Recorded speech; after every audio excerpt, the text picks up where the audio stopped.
એક વખત એક ડેરીમાં એક મલાઈનું બહુ મોટું વાસણ ભરેલું પડ્યું હતું. અચાનક એમાં 2 ડેટકા પડી ગયા.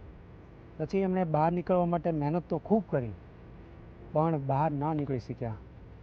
એમાંથી એક ડેટકાએ કીધું કે આપણી બધી મહેનત ફોગટ છે, હાવ વ્યર્થ, આજ આપણે તો મરી જ જવાનું.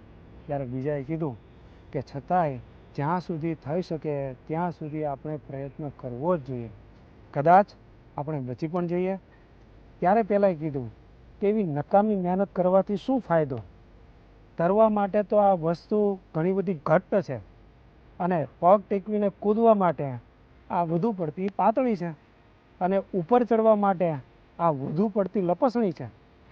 આમ આપણે આજ બચી શકવાના નથી નથી ને નથી જ.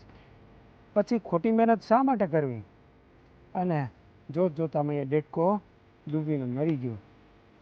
પરંતુ બીજા ડેટકાએ પોતાની મહેનત સતત ચાલુ રાખી.